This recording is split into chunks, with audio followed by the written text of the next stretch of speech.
Hi, team. You're about to listen to my interview with Olivier Muller, the co-founder of Returnista. Returnista is a returns management platform for e-commerce, but it is so much more than that. It integrates with other components of the e-commerce tech stack, as well as carrier information, and creates an end-to-end returns experience platform for e-commerce customers. I hope you enjoy the interview.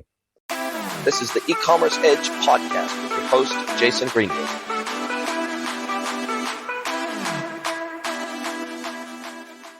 Hello, everybody, and welcome again to another episode of the podcast. We have a very interesting technology and conversation to have today with Olivier Muller, and he is the co-founder along with his brother of Returnista, and they operate out of the Netherlands. So welcome, Olivier, to the podcast. Thank you, Jason. It's awesome to have you here, mate. And we're going to talk about your technology, but I guess let's talk maybe a little bit about your background. You've been running Returnista for over 6 years now. And what brought you to this space? How did you start to think about e-commerce returns? How did you get into this space? How did you decide to build this technology in the first place? I think we've taken a route that you see quite often with very young guys wanting to be entrepreneurs. So we were still in university and we really thought about what was going on in the world. And we saw e-commerce just spinning out of control and just growing so quickly. So my brother and I, we were seeing like, what can we do in this space and what part of this customer journey is really underdeveloped still. And then still today, you can quite easily identify that returns is a big hassle, both for consumers as online stores. So that's why we chose to really dive deep into that space, and here we are 6 years later. It is an exciting space, and yeah, oftentimes it is. I guess entrepreneurs see gaps in the market, right? They see things that are on the rise, they see gaps, they see problems, they see challenges, and they say, look, if we can solve this challenge, then hey, we've got a viable business. It's a classic blue ocean strategy, and you saw a gap at a time when e-commerce was really just starting to explode onto the scene in a huge way, particularly retail e-commerce, B2C, D2C e-commerce. And returns are a major problem. We see, depending on the vertical that brands operate in, fashion's probably the prime suspect here in terms of super high return rates. But in almost any vertical of retail e-commerce, we see return rates anywhere from 2 to 10, sometimes even a little bit higher than that percentage. And it is a real problem for brands, isn't it? The cost to brands is just phenomenal when you think about it's not just the flat out reverse logistics costs that are involved in returns, but it's the customer service time. It is the impact on the customer experience when they don't either get what they expect, they don't get the right size. There's any number of reasons that can contribute to high returns rates, but the overall net cost of business is just phenomenal when it comes to online retail. Yeah, I think, Jason, you do a really good job in summarizing the big issue there. And really, we couldn't do it that way when we started 6 years ago. So props for that. But definitely what we see in the market is like a lot of interesting trends. We see customer acquisition cost going up. So the importance of actually retaining customers going up as well. And that's where you instantly start looking at returns and how you can actually retain a customer by offering a great customer experience in the form of actually lowering your returns rate and increasing the amount of exchange that you offer to your returns process.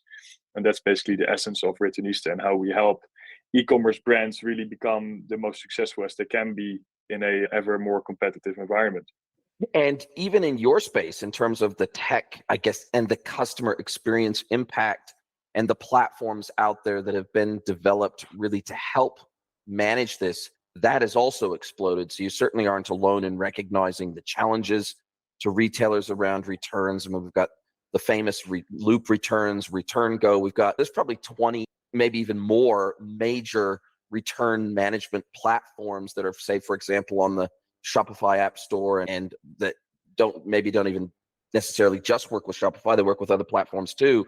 But certainly returns has become a competitive space from a solution perspective as well, because it's such a major problem. There have been a lot of companies that have rushed into this space to try to not only improve the experience from a customer perspective and all the hoops that they normally have to jump through to process returns and RMA forms and getting the approval and then being able to print off the returns label, and then whether they pay for returns or it's paid for via the returns label by the brand. there's just so much to it. And I guess there's the operational component, but then there's the UX CX component, and then there's the net cost to the business, where a return is either completely refunded or a store credit is given, and then it's sometimes used, sometimes not used. And so really at the end of the day, what we're ultimately trying to create out of whatever returns process we implement, we're trying to create as much of a frictionless experience as we can. And we're ultimately trying to get the customer to remain loyal to us and buy with us again in the future.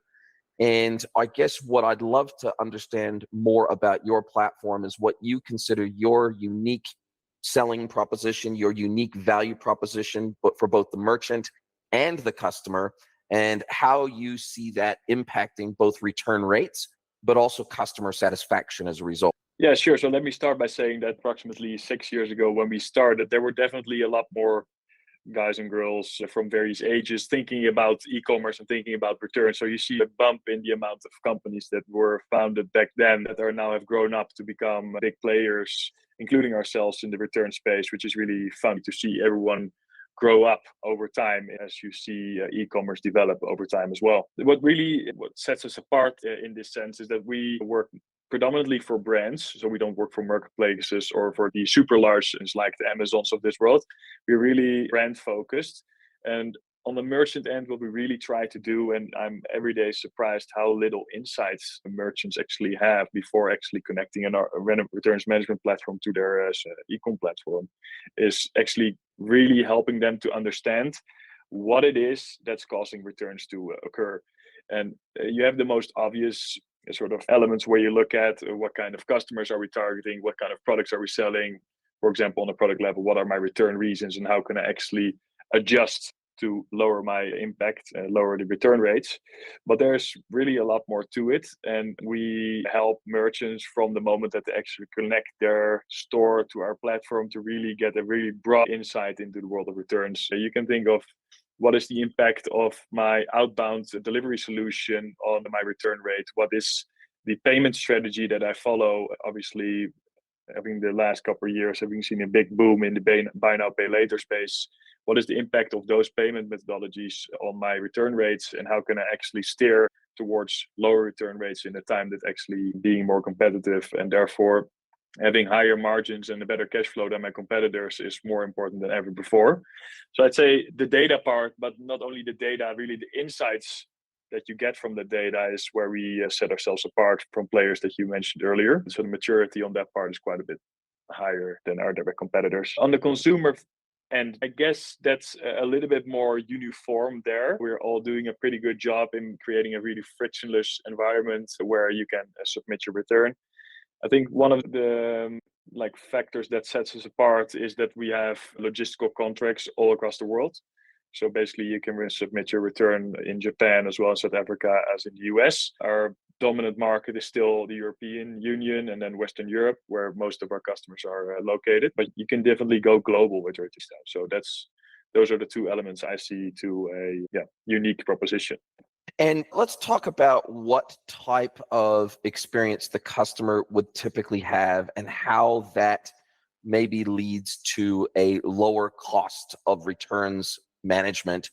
And also your sort of tagline of your brand, of your company, of your tech is leading the way to zero returns. So what does that mean in the context of Returnista, the customer experience that you guys provide, and ultimately how you help merchants bring down ultimately the cost of returns to the business? Yeah, so it ultimately starts at really the vision that my brother and I have on this, on the entire e-commerce industry. And we feel very strongly that the e-commerce industry in the last decade or so has really been focused on just growth. But there has been a very little attention to actually the way we build up those businesses. And then especially when looking at the environment and our let's say, carbon footprint of the e-commerce industry. And yeah, in our opinion, it's just not a very intelligent way of doing business to sending back and forth parcels for every new product that you order. And then especially us working for a lot of fashion brands, return rates can go up to as high as 70%, which is just completely unsustainable from a financial perspective, but definitely from an environmental perspective. So that's where the mission is that we want to be a player that leads the way to zero returns, which starts by really understanding where those returns come from, and then subsequently how you actually prevent them from happening. What we mean by zero returns is actually that you prevent as many returns as possible by using those insights and steering the sales funnel. And for all returns that do happen, you actually create a sales opportunity out of them by offering different products or different sizes, etc., to really do have the opportunity to get the right product in the hands of your consumer, and also run a sustainably business from the perspectives that I just mentioned. And that's what we're here to do. I guess even if you ultimately get the right product into the customer's hands at the end of the returns process, the customer still has to do the return. So there still is a return element to that. But do you try to encourage the customer in some way to, for example, accept a store credit or to do something else? Or do you help the merchant work out what their true cost of that return might be, so that they then have the alternative of saying, hey, look, the cost to us is going to be so high to accept this return that what we're going to do is we're going to tell the customer to keep it, or to give it away to charity, or to donate it? Or are you trying to also work with the merchant to assess the cost of each individual return so that they can then propose the best solution for both the customer and their business dynamically as it relates to each individual sale? Yes, for sure. So it really is. And if you look into the Returnista Insights dashboard, we really take you by the hand and help you understand what the actual costs are that you incur when you process a return. I think most of the work around that is really about the prevention of returns after a return has happened. And we don't encourage brands to actually donate it to charity or keep the product at hand, because we don't feel that is the right approach to take, and doesn't incentivize a consumer to show the right behavior going forward. And I think we do have a lot of work to do in that front, especially because here in Europe, we have a couple of large brands, for example, Zalando, the large German retailer, who has basically spoiled the behavior of consumers and their expectations, like what they expect from a brand. And now we actually have to reverse that behavior gradually by making sure that consumers do spend, but they spend a bit more wisely, so that they actually in the process don't cause as many returns as they do today. And one obvious example of that is that together with brands now in the sales funnel actually encourage consumers to only pick one item in one size, the size that actually has the highest probability of being the right size.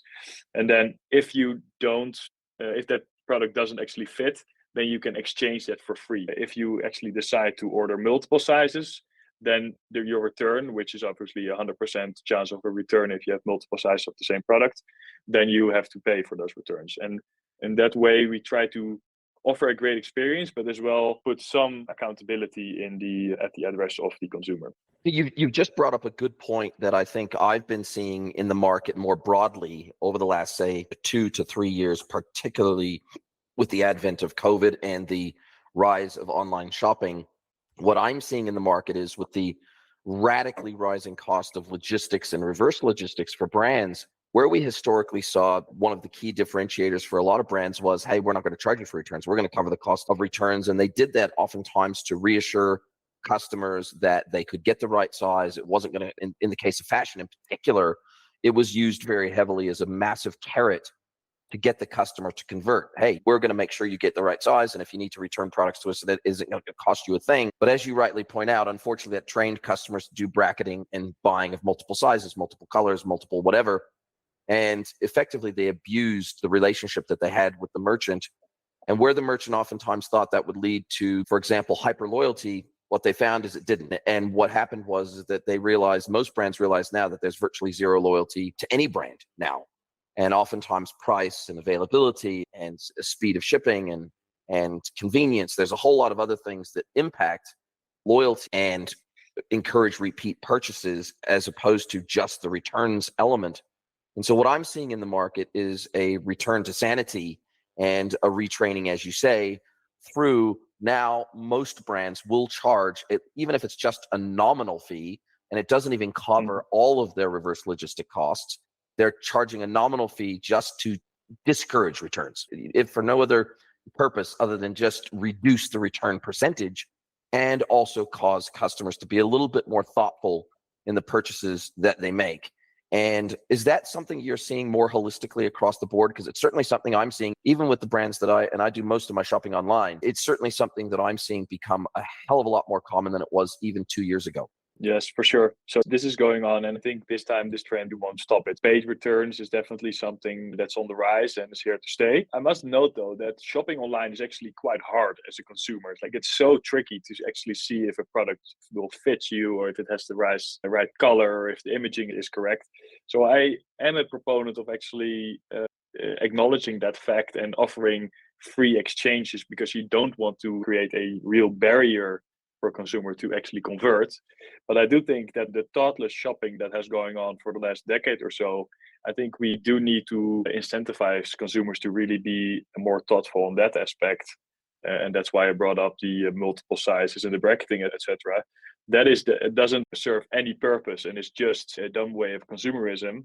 And I think we are on the right track, and we now have the right technology to incentivize people to show the right behavior. So what you work with your merchants to try to assess how they can build out a returns strategy that differs in the way that customers engage with the returns process. So as you say, it might be a situation where the brand offers a free exchange and they might even cover the freight costs in an exchange scenario, but then they levy a cost if it's a straight return refund scenario. And so what you're trying to do is you're trying to help brands to say, look, we want to incentivize the right behavior whilst discouraging the wrong behavior, and we can give customers options at the same time. That's right. And I think what that does is it also leads to the brand themselves being a little bit more conscientious. What it does is it forces the brand to think more strategically about the reverse logistics process. It encourages them to, for example, implement fitment technology, because there are lots and lots of fitment technologies out there now that can help customers to find the right size, the right color, all that sort of thing. It also encourages brands to make sure that their imagery is correct, that the lighting is correct, that the color is correct in their photographs, that they provide enough angles and shots and in situ type of images to where customers get a really true and accurate representation of the product before they make the purchase in the first place. And so I guess what it sounds like is not only are you providing a technology to help the brand and the customer manage their returns in a seamless way, but you're also trying to help merchants be a little bit more thoughtful about what might be triggering those returns in the first place. That's exactly right. And it's really about closing the loop, right? We have lived way too long just gathering data from the returns process and from the sales process and not really bringing them together, partially because the data actually was living out there on tiny slips of paper in your warehouse, where actually you probably remember the time when you actually had to fill in your return reason on your return slip and then send it back, and then someone in a warehouse actually put that in a computer. That data actually is at least 5 days or longer or more time old. So then it actually doesn't make sense to match up those data points anymore, because in the meantime you could have sold thousands of products and not be aware of the risk that you take as a business. But now that we actually have introduced sort of the new norm of using a returns management solution like ours, you can actually bring together that sales and returns data together and automatically funnel that back, for example, to your fitting tools, so that if something changes in the returns data output, that it immediately gives different recommendations to consumers visiting your store. And so do you have, as a result of that, do you have out-of-the-box integrations with some of the major mainstream fitment platforms? And do you also simultaneously integrate with customer service and help desk platforms, the like Gorgeous, Zendesk, whatever, so that you are gathering data not only from the sales platform and the e-commerce platform itself, and are you pulling and aggregating this data from those multiple sources and creating a circular loop for that data so that it can all be presented through your analytics and data visualization layer? Yes, that's right. As opposed to the fitting solutions, we do have out-of-the-box integrations with those, most dominantly the ones who are doing very well here in Western Europe. And then, for example, the customer service tools like Gorgeous, we're now in the process with Gorgeous to get something like that up and running. So far, Loop is the only one who does that, and we want to be the second one here in Western Europe. So that's really bring together that data. Then what we already do is that we bring all the sales data and financial data in combination with returns data to the Returnista Insights dashboard. So we basically take a even larger responsibility than just showing you returns data. We have a lot of companies using the Returnista dashboard basically in their management meetings, because we have done a pretty awesome job in visualizing how your business is doing as of real time. If you don't want that as a merchant, you can always funnel that data back into your BI tool, which we have out of the box connectors for as well.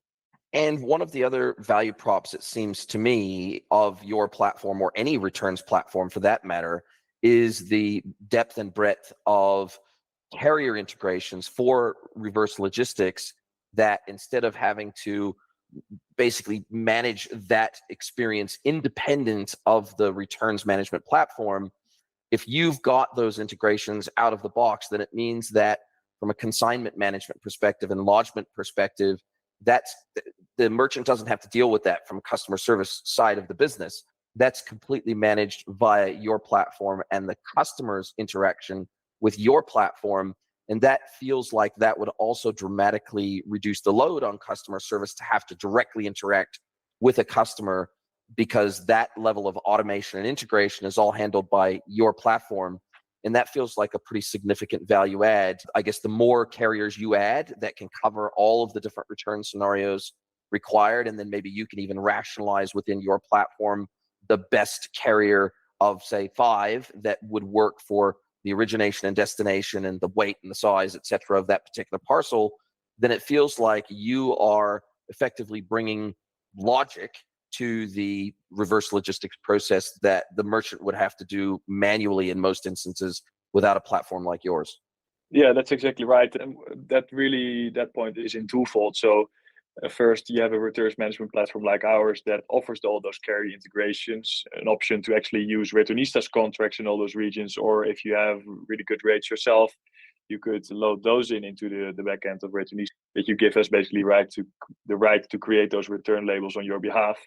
But then the really important process start of proactively keeping consumers in the loop of where their return is, when they can expect a refund, when a refund is done. And that proactive communication, which is quite trivial, saves 30 to 40% of inbound tickets on customer support departments who work with Returnista. Second to that, we actually have our own support department within Returnista that does nothing else than helping out consumers who have questions about their returns if they weren't proactively communicated or have a different question relating to that. So that really, you can really see us as an extension of your own customer experience, and we have really tight relationships with the merchants on our platform to really have a consumer feel that they're still in the same spot. But it could very well be that you're actually talking to a Returnista employee as opposed to the store where you bought your products. And so automation is one, but the human touch to it and really making sure that customer experience is second to none is really also a big differentiator. Makes sense.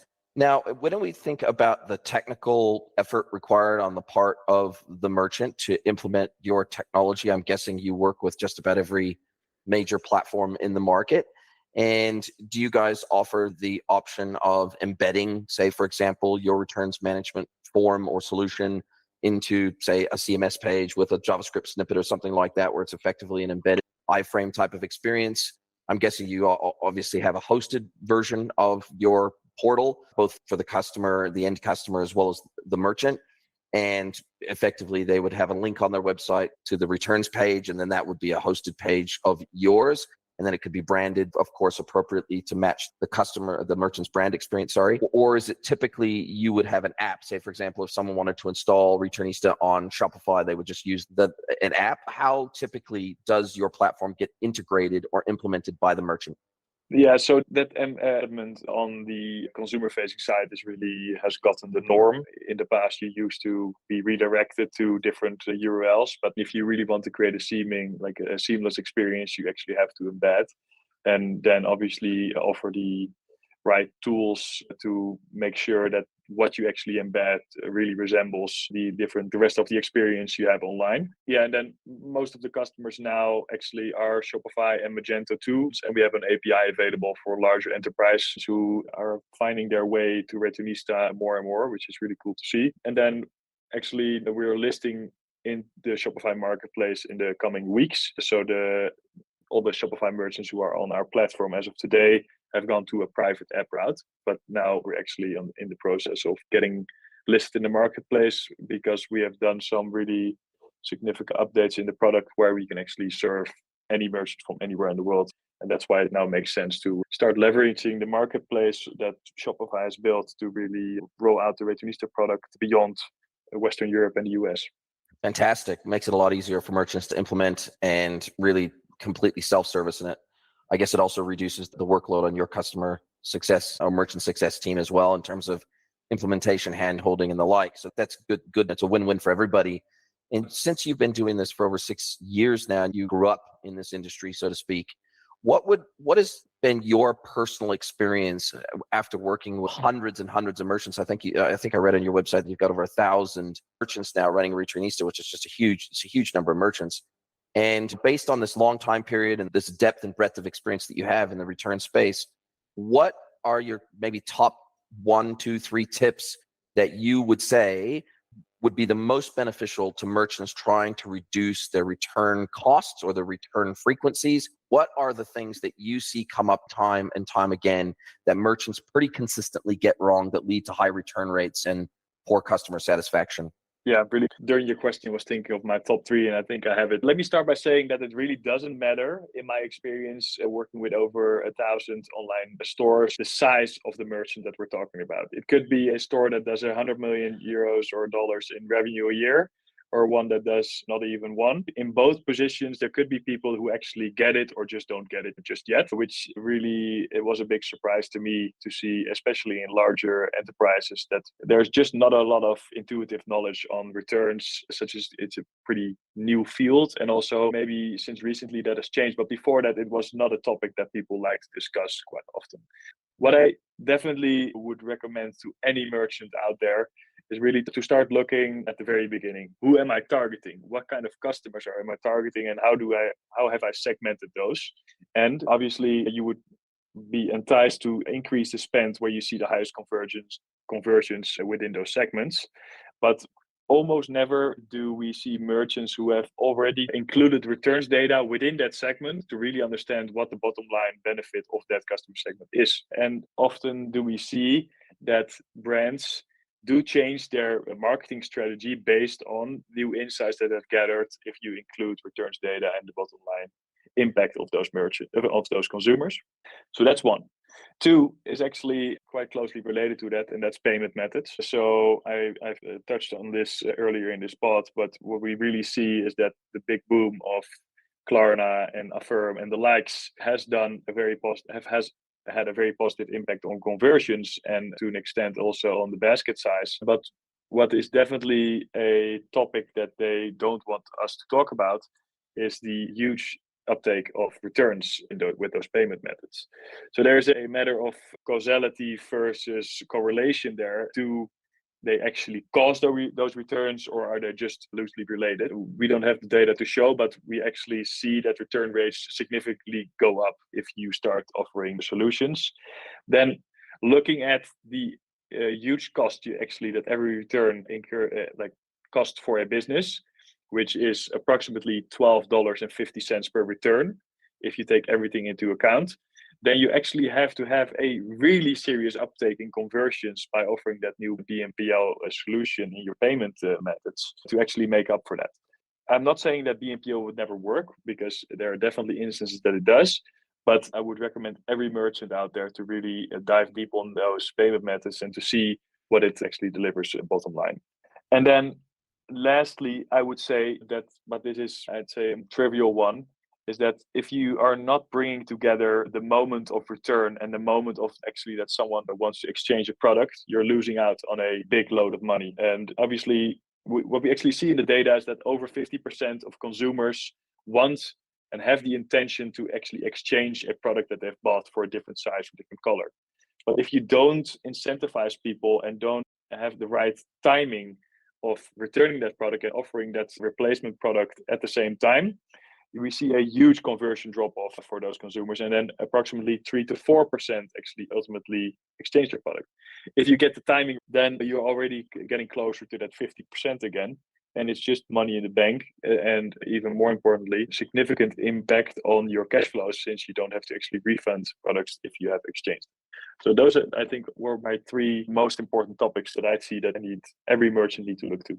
That last one is a very important one, I think. So let's unpick that one a little bit further. So in your typical returns process, even if the customer is incentivized to make an exchange versus a refund, what the typical workflow outside of a platform like yours would typically be: the customer would submit a ticket through a form that would typically go into Gorgias by topic, and it would be a return. Then the merchant would communicate back to the customer and say, okay, fill out this form or whatever it might be, or give us the details and we'll issue you with an RMA number, return merchandise authorization number. Then with maybe a little instruction in the email of how they could get it back and the address they need to send it to.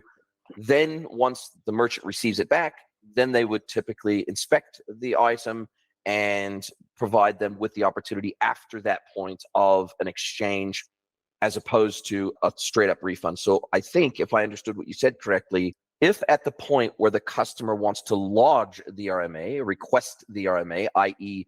through your returns portal, if at that moment you offer them the opportunity of an exchange and you incentivize it right then when they're actually lodging their claim of return, then what you're saying is it sounds like the percentage of uptake goes through the roof, as opposed to if you offer that in the normal workflow that I just described previously.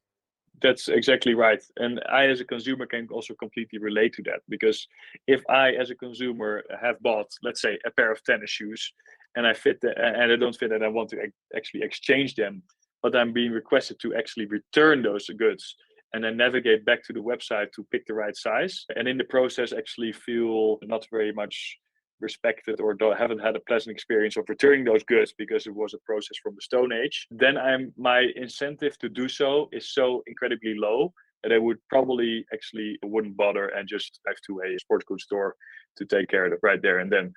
And if you actually make that a pleasant experience and have the timing right, then you're correctly in saying that your conversions would go to the roof, and they do. And so how do you guys handle that? Would you typically, and we can talk about the way that you price and the features and functions and the 4 tiers that you offer. We'll talk about that in a second. But what it sounds like to me is that your portal allows a deep integration with the e-commerce platform, such that if the customer opts for an exchange right at the point where they're lodging their return request, then you can immediately give them a store credit right then and there on the spot, whether that be a coupon code for the value of the goods, or if it's a platform that actually has store credit functionality in the platform, or the merchant is using an app that manages store credits for them.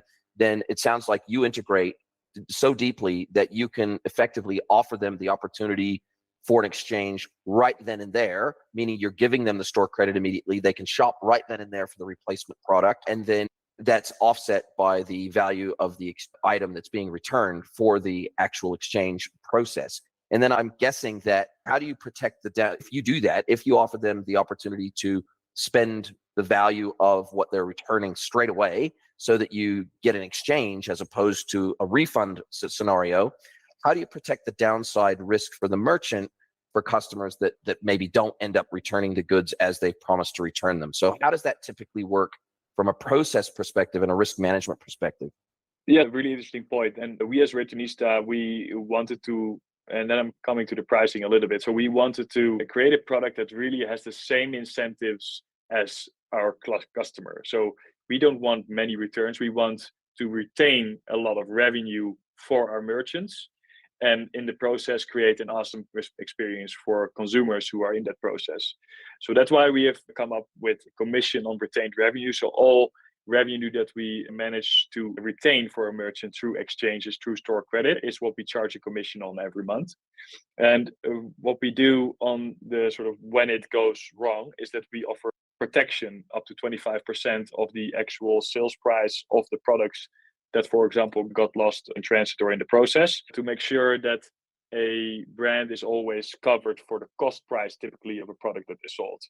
So they do have that revenue loss, but they actually don't have that. The cost price of the product is not lost because it's covered by us. And if you see in that dynamic, you both want the same as a customer in the relationships that we have with customers.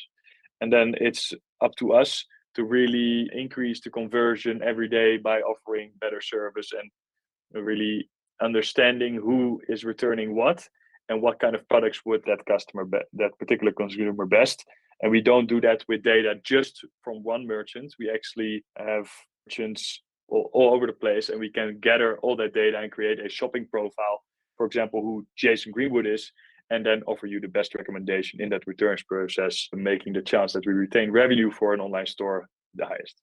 So you're effectively offering insurance. So you are creating an instant exchange opportunity for the customer, which allows them to immediately spend that value up to the value of the returned item. Secondarily, you're providing insurance that the item is actually going to get back to the merchant, whether, again, as you say, to insurance against the parcel being lost in transit or the customer not returning the item at all. Thirdly, to protect your downside risk of having to pay out that insurance, you're aggregating data across the entire customer set, but also in particular with each individual customer. So presumably, if a customer doesn't return an item that they have promised to return, then the next time that customer purchases through that merchant, and if they then try to create a second down the track, then presumably that effectively red flags that customer in your system to where the exchange option is simply no longer presented to them in the returns portal. Am I understanding kind of that whole piece correctly? Yeah, that's right. So we then still allow people to actually return goods, but they are no longer eligible to actually change goods through the service that we offer, since we actually potentially have suffered a downside from them.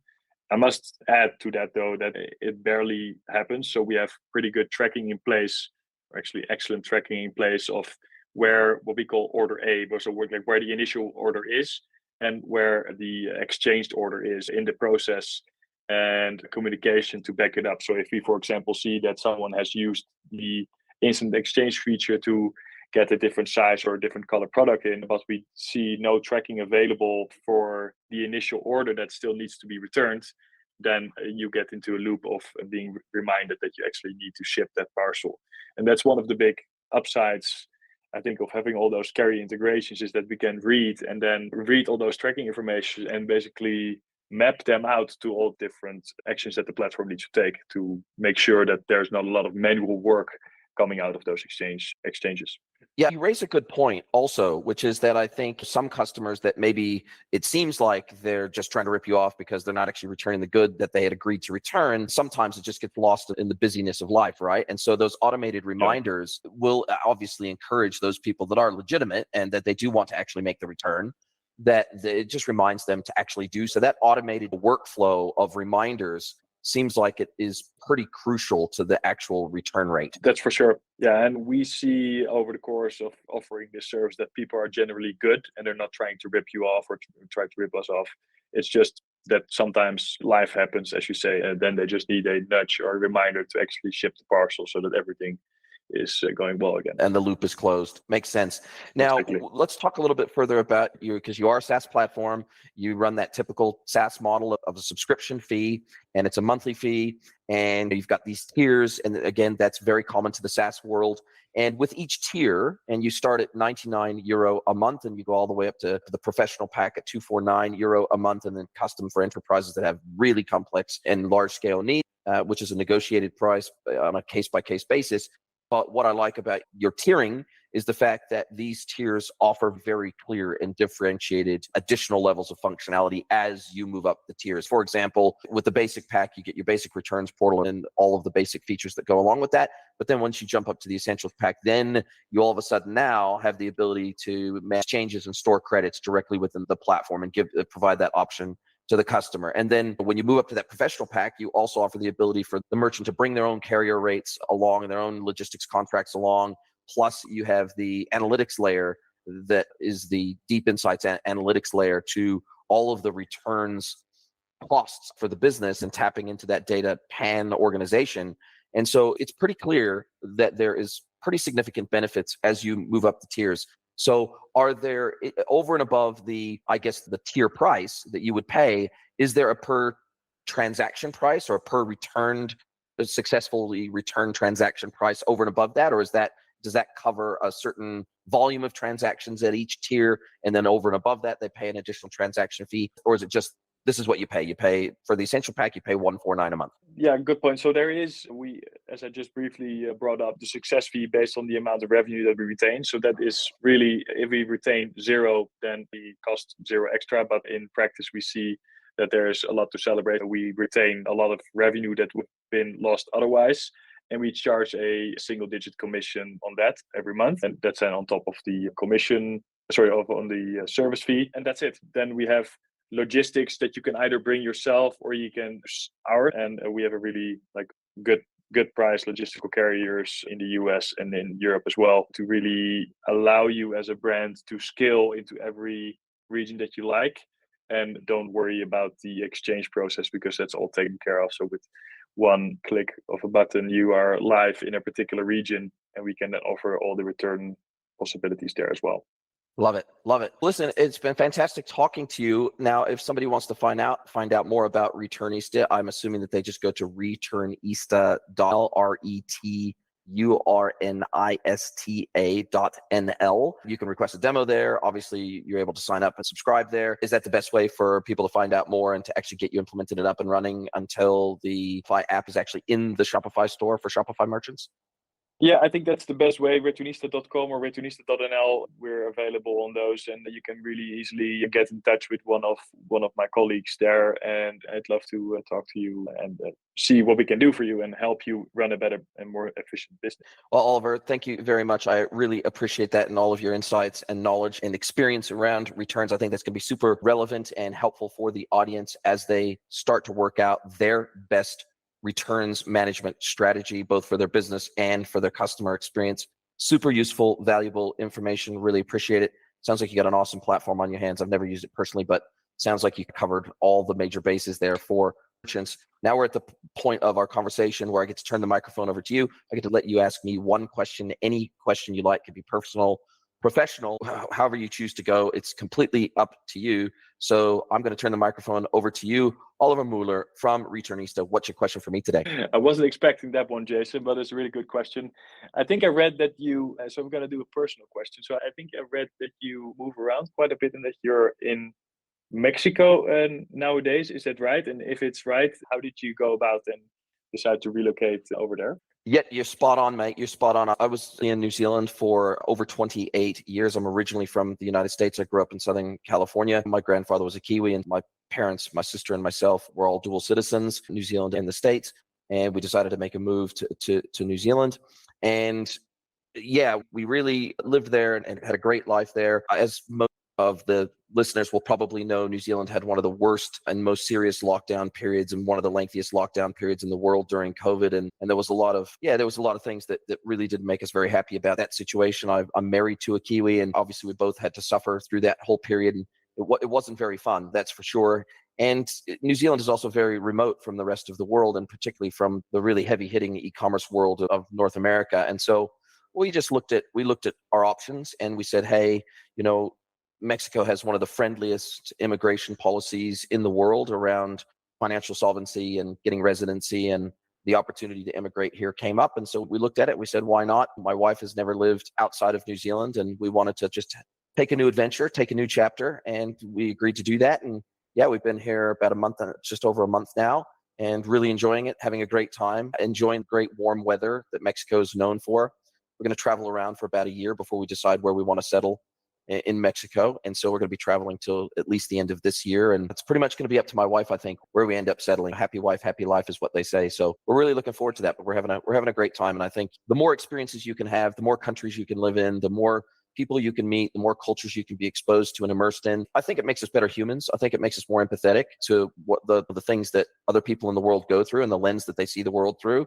So I've always been a big fan of travel, and it's great to be able to, after that lengthy period of lockdown where we didn't travel. We're big travelers. We really enjoy traveling, and we weren't able to travel for over 3 years. And so we're really happy to be able to be traveling again, experiencing the world again. It's very inspirational, and definitely one of the aspirations I have with my very young family, to do something very similar like you're doing today. My hat off to you. Thank you very much. We're pretty fortunate, right? We work in an industry where, at least for me, as long as I've got my laptop and a good solid internet connection, I can work from anywhere. And sure, maybe sometimes the time zones may not be too friendly and late nights, early mornings, but other than that, we're pretty fortunate. We work in the digital space, and it allows us to really be super flexible about where we work from. And I think we're really fortunate to be able to work in the space we do. I agree. Listen, mate, it's been absolutely fabulous talking to you. Thank you once again for sharing all your wisdom and knowledge with us. Wish you and the Returnista crew all the continuing success that you've worked so hard for. And look, I'd love to talk to you again in another 12, 18 months, see what you've added to Returnista. That actually, maybe we'll make that the final question. What's on your radar for Returnista? You've been doing this for over 6 years, so I'm guessing that the platform is super mature already, and it sounds like it's super mature. But is there anything on your radar that maybe is going to be rolled out in the next 12, 18 months that you can come back and tell us about once it's actually rolled out there? Yes, for sure. I want to be the player that really closes the loop. So now that we are connected to one of many of the fitting tools out there, I think we can actually do a better job than they do today. So I want to really develop in that space, maybe, to make Returnista a full stop service to not only reactively inform you about how your returns process and return rates are doing, but proactively steer in the sales funnel to help you get the best performance out there. I'm definitely going to be able to tell you more about that in 12 to 18 months from now. Absolutely love it, mate. That is very ambitious, and I love it. And that closed loop, end-to-end turnkey service is going to create some huge additional value for merchants. So really looking forward to hearing more about that once that rolls out. So again, thank you for your time, and thank you for the chat today. Thank you for sharing your experiences with us, and I look forward to speaking to you again soon, mate. Thank you. Looking forward to it too, Jason. Are you a B2B or D2C e-commerce merchant? Then head over to greenwoodconsulting.net to learn how we can help you scale your business.